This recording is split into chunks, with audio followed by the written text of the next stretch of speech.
Right, Sam Altman is back with OpenAI. What does this mean? What's the drama? Where are we at? And how does this relate to making money? Check it out.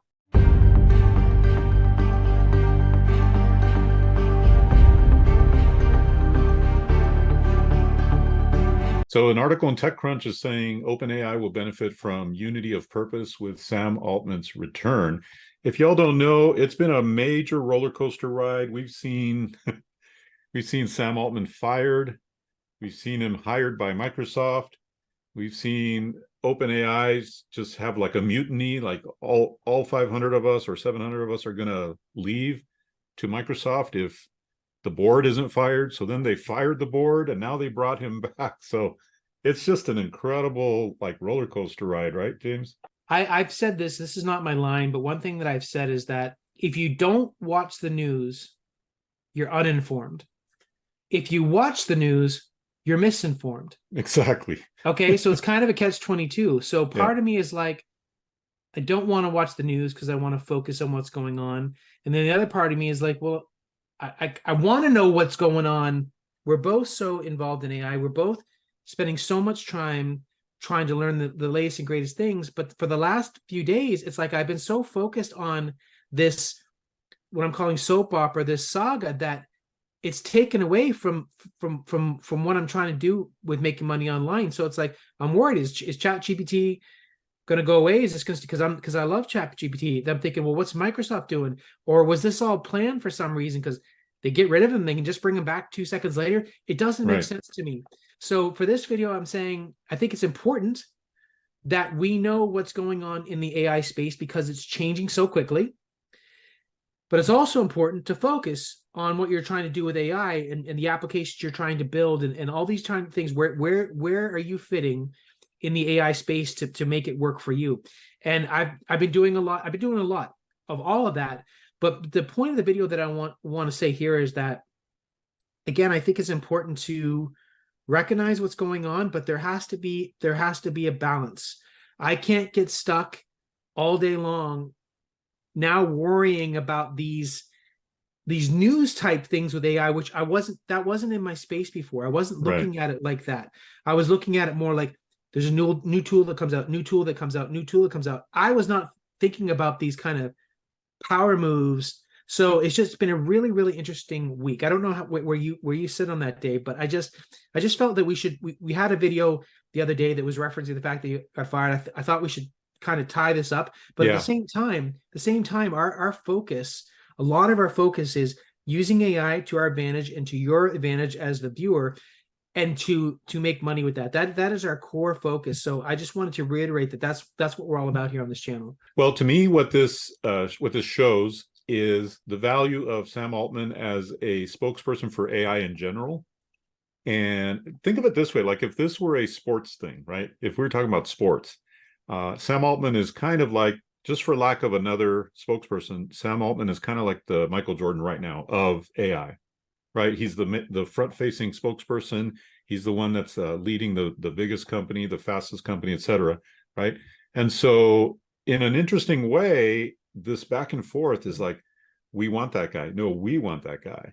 And the employees are all like, we want to work with this guy, you know? And so to me, what it's showing is that there's billions and billions, maybe more than billions, maybe trillions, flooding into the space right now, right? Flooding into AI. I mean, we don't see it maybe behind the scenes what's happening, but if Microsoft is willing to pay 10 billion for OpenAI, which is what they did, and pour even more billions into it over time, and Google's doing it, and Amazon is doing it, and YouTube is doing it, all these big companies are going into AI, then the waters are going to get really choppy for a while, you know, because they're like, that's an A player and we want him on our team. So as soon as there was any hint of a rift, Microsoft says, hey, we'll take you.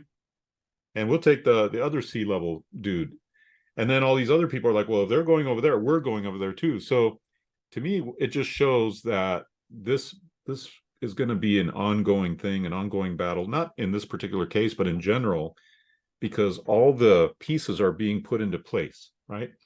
And there's big money wanting to have the best pieces in place to take full advantage of this and to make the most money out of this. So I think if anything, we could see this as a maybe not so much how we are going to make money with AI, but how the big money is being made with AI, and maybe learn from that. You know, you and I just did a video where we were talking about, hey, follow YouTube's lead. They're doing AI stuff. Follow what YouTube is doing, right? And so, in a sense, it does give us a broader picture, I guess, of what is going on and how we might model those things ourselves too.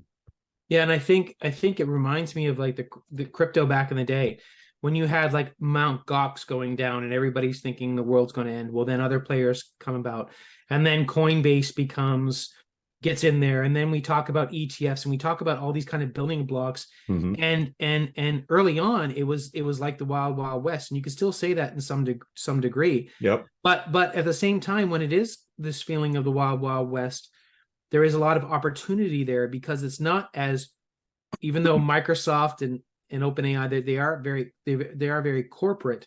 Right. It is still, because this technology is still emerging and changing so quickly. You could have another type of, just like back in the day when the internet was around in 1994, we didn't know that there would be a Facebook that all of a sudden would be this huge thing. There would be a Google, that would be all these other companies that we know now as kind of old school, even though they still aren't old school. I feel like we're still there with AI, is that there are companies that haven't even emerged yet. Exactly. It will then be like an OpenAI, maybe in a completely different way with AI that we're viewing, because we don't know where we're going to be 5 years from now.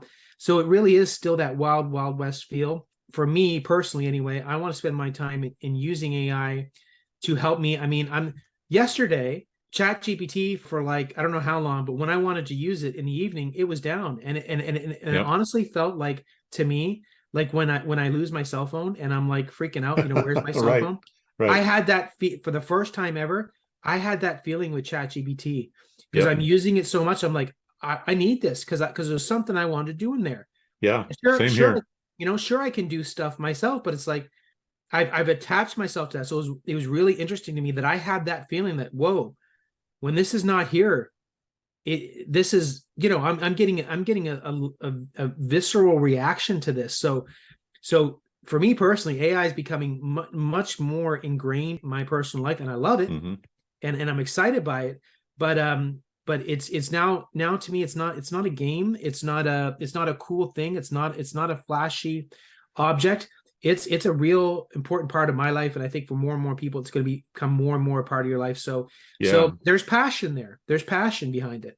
For sure, it's a super useful tool. If we're only talking about ChatGPT, and on this channel we talk about all kinds of AI tools. So it's one thing I always want to make sure people know is, like, AI is not just ChatGPT. Like, if you've played around with ChatGPT, that's not the whole world of AI. That's one little thing, right? But anyway, I was on there too, and I was doing some example videos, teaching some stuff, and I went to ChatGPT and it was down, and I'm like, what? I need this, right? I need this right now. And so it's interesting how we've become dependent on that particular tool, because it is so helpful, right? And it's interesting how sometimes you don't really know how much you miss something until it's not there, right? And I think that's what we both felt. But it was interesting because it gave me an error message that said, like, oh, do you want to upgrade to ChatGPT Plus? And I'm like, I'm already on ChatGPT That's what I had the same thing. I'm like, I'm already part of this. I'm like, did it not charge my card or what? So I refreshed and then it worked. But for that little bit of a moment, I'm like, wow. It kind of reminded me, like, when we didn't have ChatGPT, and how much different life is now, how much faster we can work now, how much faster we can make money now, how much faster we can do things. I mean, I'm launching a new course right now, and I've used AI in so many different ways. It would be good, James, to do a video and just kind of talk about the many different ways that we would use AI in just one course launch, Sure. But anyway, the point is, yes, we've become very dependent on it. And when this stuff is happening at the top, these waves going on at the top, to me, that signifies what you said as well. And that is, we're in the early stages, the wild, wild west days. If you talk to the average person on the street, they don't really know what ChatGPT is yet. And that's the most basic, AI that's around, let alone some of the crazy tools that we talk about on the channel. So yeah, so it's just been a real crazy time in my mind for AI, and we'll look back at this as one of those kind of moments, like, remember when Sam Altman got fired? And it kind of reminds me of that, like, wow, like that was a moment. Yeah. If you're going to look at the timeline 10 years from now with AI, that's going to be on the timeline. Yeah. But at the same time, it's just solidifying this whole week. And that event, if you want to call it that saga, has just solidified to me even more that AI is going to continue to just change the world. And I'm excited about that. And I'm excited for the ride that we're on right now. So just wanted, again, just for us to talk about this, maybe put a little closure on this particular saga, and then get back to more of our specific tactics in future videos. That's great. Well, I want to thank you all for joining us, and especially thank you all for your comments on our last few videos. I really enjoyed reading all those comments and getting a sense of what you would like to see from this channel.